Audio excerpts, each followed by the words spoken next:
идват от София. Днес ще ви запознаем малко с неговите традиции, вид и култура.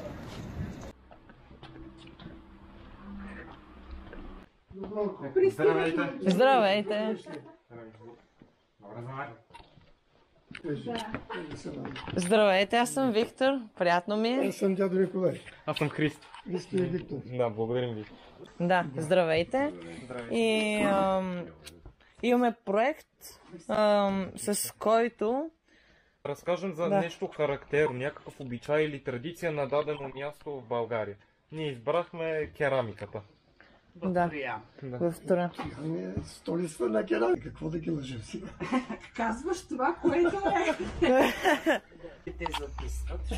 Има ли проблеми с това? Не, няма. Не е добре. Благодаря. Да си вършите ваша работа, каквото ви интересува, се опитам да отговоря на въпросите. Добре.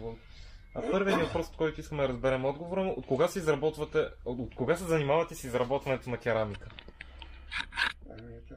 Първо съм завършил училището в Троян Кое за училище? керамика. Сегашната художествена гимназия за приложни изкуства Бенко Колев. Това беше през далечната 67 година завършил. 4 годишен курс на обучение беше техникум. Имаше порцелан, имаше и битова керамика, завърших битовата керамика. Наследство, понеже моят баща Стоян Йовков се занимаваше с керамика и по това време беше и учител в училището. Керамиката като занят в нашето семейство започнала от моя дядо Йовко.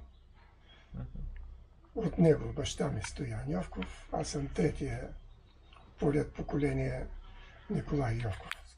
Двете ми дъщери завършиха това училище за приложни изкуства, керамика, специалност керамика, Станислава и Ралица. Ралица продължи да работи за неята и сега работи за неята, а пък другата по-малката дъщеря продава керамика. И друго по-съществено е моят дядо Йовко, от когото започва занаята. Той е учил занаята бил е чирак в едно съседно село Борима, на 10 км от тук. Има ли в Троян много други подобни ателиета, които изработват керамика, както вашето? Има. И ако трябва да ви препоръчам, това е в Априлци, има едно семейство. Пак наши ученици, не са ги учил аз, но много добри така индивидуални творци. Марина Димитрова, друга, която работи хубава керамика тук в Троян. Интересна. Другите са цехови, които работят троянската шарка. Те наречена троянска шарка, капката, която я виждате навсякъде по ресторантите и по заведения. Къде в Троян има изложени ваши произведения, ваши изделия? Би трябвало в Рушак да има, ако не са ги прибрали. Да не му губим много време, той може да ни покаже. И само още един въпрос може да ви зададем. С какво се отличава троянската керамика от този занаят в други части на България? Това е мократа троянска шарка, която ви която вече споменах. Може ли да кажеш нещо по-подробно за нея? Те са предимно за ресторанти, чини и съдови, които се правят. Вече понякога правят с тази троянска шарка. Тя вече са с различни, всеки специфична украса прави. Но типичната троянска шарка, която се говори сега за нея и се иска да се узакони, да влезе в ЮНЕСКО като защита, защото е почти на изчезване. Те, с които в момента работят, ако спрат и вече се губи това нещо. Но това е капките, които виждате, стичащата се капка, това е типичната троянска керамика сега в момента. Сега отиваме в ателието, за да видим как се прави.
тук става първото печене. Пише топло и съм затворил да съкни вътре. Защото по-бавно се изпаряват влагите от нея. И се пълни с още неща. Първото печене е тук. Само за това.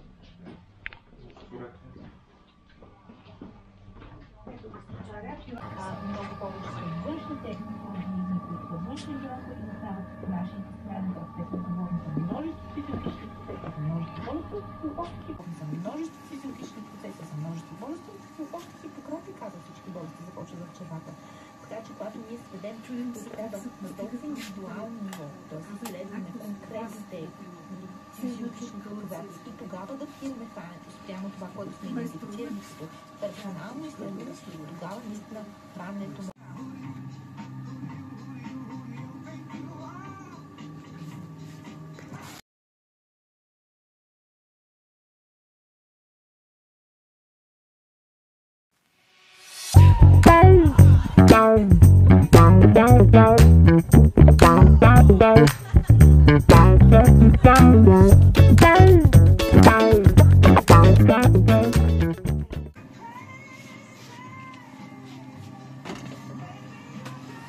Това трябва да го продължа.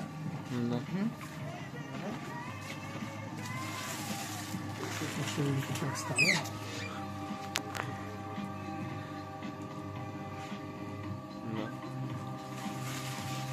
Измервате колко трябва да е ширината на дупката? Понеже трябва да настане отгоре. Да. Ще направя един цилиндър, който трябва да го поставя върху този. И това ще стане по-високо. Добре.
Намирам същинския център на града. Моят дясно може да видите впечатляващата сграда на община Троян. След това, като продължим, ще видим театъра. Място, на което магическите представления на известни автори оживяват. Точно до него е паметника на Васил Левски, издигнат на скоро. Апостола на свободата право се вглежда в целия център на града, все едно го пази.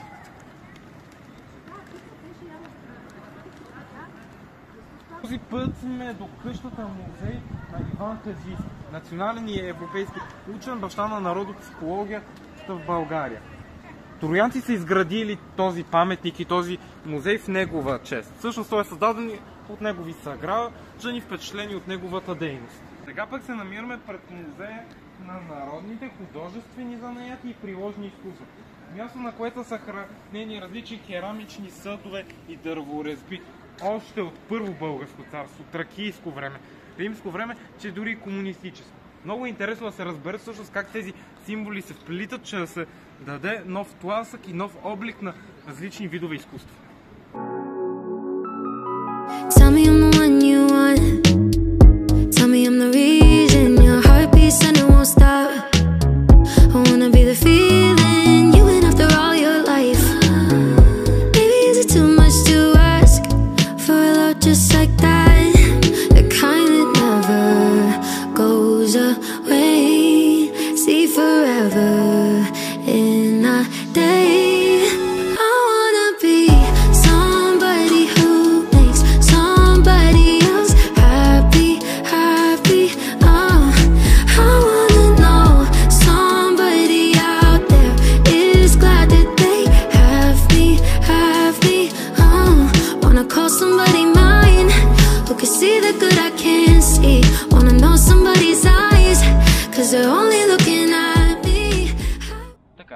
Сега ще ви разкажа за ракиепроизводството в Троян, което е традиционно за тази област. Ще започна като за начало с озряването на плодовете.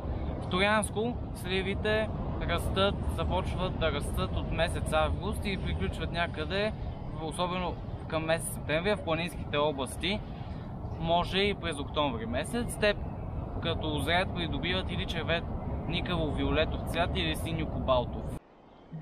Добре, Анди, ще ми разкажеш ли малко и за билките, които се използват за ракиепроизводството в Троян? Така, те са общо 45, би ми отнело страшно много време да ги изброя, даже целият проект, но аз ще спомена трите най-важни, които са момина сълза, карамфил и равнец. Благодаря. Най-големите производители на казани в Троян са братя Петрови, които произвеждат между 30 и 50 казана на месец. Анди, ще ми разкажеш ли малко за варенето на ракията? Това е един доста хубав въпрос.